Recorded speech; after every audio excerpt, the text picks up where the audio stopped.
আসসালামু আলাইকুম। শুভ সকাল সবাইকে। সবাই কেমন আছেন? আমি আলহামদুলিল্লাহ খুবই ভালো আছি। তো আজকে একটি নতুন আইটেম রান্না করব। আপনারা দেখতেই পাচ্ছেন আমার সামনে অনেকগুলো শাক রাখা আছে। আর এই শাকটার নাম আপনারা কে কে চিনেন আর কে কে চিনেন না আমাকে অবশ্যই কমেন্টে জানাবেন। আর এই শাকটি হচ্ছে পুঁই শাক।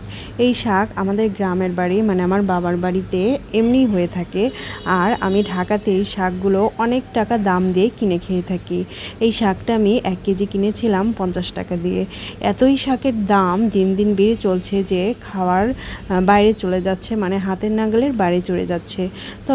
তবু খেতে হবে আমাদের, কারণ শাকসবজি খেলে শরীরের জন্য খুবই ভালো এবং উপকারী। তো আমি এই শাকটি কিভাবে রান্না করব আপনাদের আজকে সেটাই দেখাবো। এই শাকটি আমি ছোট ছোট চিংড়ি মাছ দিয়ে রান্না করব। আর আমি কিভাবে রান্না করি সেটাই আপনাদেরকে ভিডিওর মাধ্যমে দেখানোর চেষ্টা করব। আমার শাকগুলো যতই দাম হোক না কেন কিন্তু একদম ফ্রেশ আর টাটকা ছিল। তো শাকগুলো আমি প্রথমেই ডাটা থেকে পাতাগুলো বেছে নিচ্ছি, মানে শাকগুলো আগে ঠিকঠাকভাবে বেছে নিব। এক এক করে শাক বাছা শুরু করে দিয়েছি। এরপরে শাকের পাতা বাছা হয়ে গেলে আমি ডাটাগুলো বটির মাধ্যমে কেটে নেব। আপনারা চাইলে বটি ইউজ করতে না পারলে আপনারা চাকু বা ছুরির মাধ্যমে এটাকে পরিষ্কার করে নিতে পারেন। এই ডাটার সাথে এক ধরনের আঁশ লাগানো থাকে, সেই আঁশটা আমাদের শরীরের জন্য খুবই উপকারী। কিন্তু আমার হাজব্যান্ড এই আঁশটা একদমই খেতে পারে না, আর আমি খেতে পারি, কিন্তু ওর জন্যই আমাকে আঁশটা ছাড়িয়ে রান্না করতে হবে। আর এই আঁশটা একটু পিছলে টাইপের। যে কোনো রকমের শাক বাছতে কিন্তু খুব বেশি একটা সময় লাগে, এজন্য আমি হাতে সময় নিয়ে শাক বাছতে এসেছি। আপনারা চাইলে শাকটা যেদিন রান্না করবেন তার আগের দিন এটা কিনে বেছে তারপর পরিষ্কার করে ফ্রিজে বা একটু পানি ছিটা দিয়ে রাখতে পারেন, তাহলে শাকগুলো টাটকা থাকবে।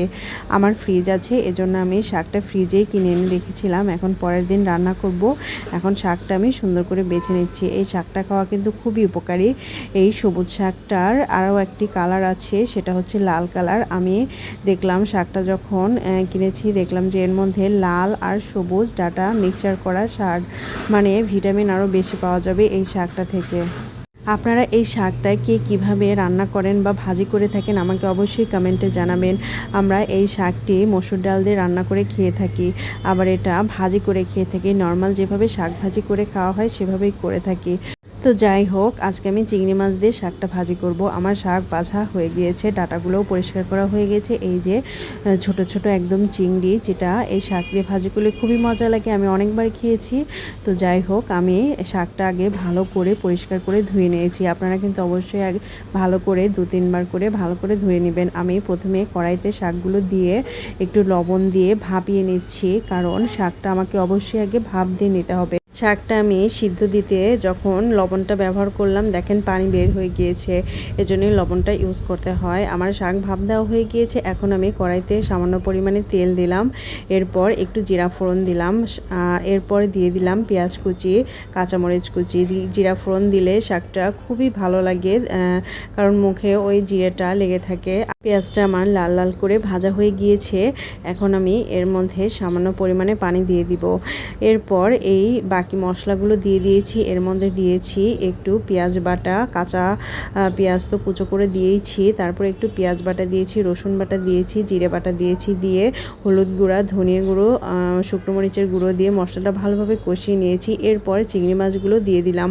আবারও মশলার মধ্যে মাছটা ভালো করে কষাতে হবে, কষিয়ে তেল বের করতে হবে। দেখেন আমার মাছ কষানো হয়ে গিয়েছে এবং তেলটাও বের হয়ে গিয়েছে। এখন আমি এই মাছের মধ্যে ভাপ দেওয়া সিদ্ধ শাকটা দিয়ে দিলাম। এখন আবারও এটাকে আমি একটু কষিয়ে নিচ্ছি, কারণ কষিয়ে নিলে গন্ধটা চলে যাবে। আপনারা যত তরকারি ভালোভাবে কষাবেন দেখবেন রাসায়নিক সার এর মধ্যে থেকে চলে গিয়েছে, বিষাক্ত সব কিছুই চলে গিয়েছে, বিষাক্ত পদার্থ যেটা আমরা বলে থাকি। যাই হোক, এটা আমি খুব ভালো করে কষিয়ে নিচ্ছি। আপনারা চাইলে কম পরিমাণেও কষাতে পারেন। আমি একটু ভালো করে কষিয়ে নিলাম, কারণ নাহলে আমি খেতে পারি না। এই তো আমার কষানো হয়ে গিয়েছে। এখন শাকটা আমি অল্প আঁচ দিয়ে ধীরে ধীরে ভেজে নিচ্ছি। আমার শাকটা ভাজি করা শেষ। এখন শাকটা খুবই সুন্দর দেখাচ্ছে, কালারটা দারুণ এসেছে।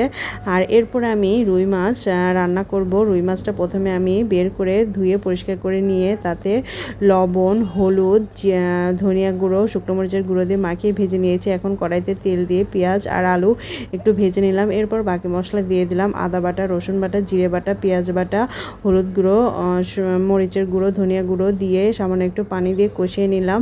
দেখেন আমার কষানো হয়ে গিয়েছে, তেল বের হয়ে এসেছে। এই তেল বের হয়ে আসাটাই হচ্ছে কষানো শেষ। এখন আমি মাছগুলো কষানো আলুর মধ্যে দিয়ে দিব একটা একটা করে।